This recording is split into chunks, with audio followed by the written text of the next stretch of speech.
শিক্ষা উপদেষ্টা অধ্যাপক ডক্টর ওয়াহিদউদ্দিন মাহমুদ বলেছেন, দেশের শিক্ষা খাত ও শিক্ষা ব্যবস্থার অবস্থা খুবই নাজুক। স্বল্প সময়ে এই খাতের তেমন সংস্কার করা সম্ভব নয়। তিনি আরও বলেন, ৩ মাস কাজ করে কিছুই করা সম্ভব নয়। এজন্য সংস্কার কমিশন করেও খুব একটা লাভ নেই। এতে আমার মতামত, আমি এটাও বলেছিলাম। সাংবাদিকদের সঙ্গে মত বিনিময়কালে তিনি এসব কথা বলেন। রাজধানী আগারগাঁওয়ে পরিকল্পনা কমিশনে এই মতবিনিময় অনুষ্ঠিত হয়।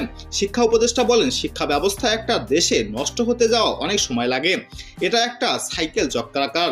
প্রাইমারি স্কুল খারাপ হলে মাধ্যমিকও খারাপ হবে। তারা গ্রাজুয়েশন শেষ করে তারাই তো আবার শিক্ষক হবে, পড়াবে। এভাবেই পর্যায়ক্রমে শিক্ষা ব্যবস্থা ভেঙে পড়ে।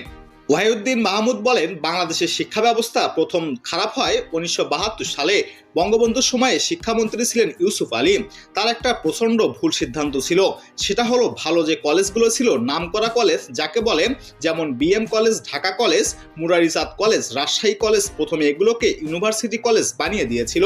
তিনি বলেন, এরপর পলিটিক্যালি সব কলেজকে জাতীয়করণ করা হলো। জাতীয়করণ না করলেও ব্যক্তি উদ্যোগে গ্রামে গ্রামে কলেজ গড়ে তোলা হলো, অনুমোদন দেওয়া হলো। এভাবে গড়ে উঠল আজকের জাতীয় বিশ্ববিদ্যালয়। এখন এই বিশ্ববিদ্যালয় থেকে পাশ করা শিক্ষার্থীরাই সবচেয়ে বেশি বেকার।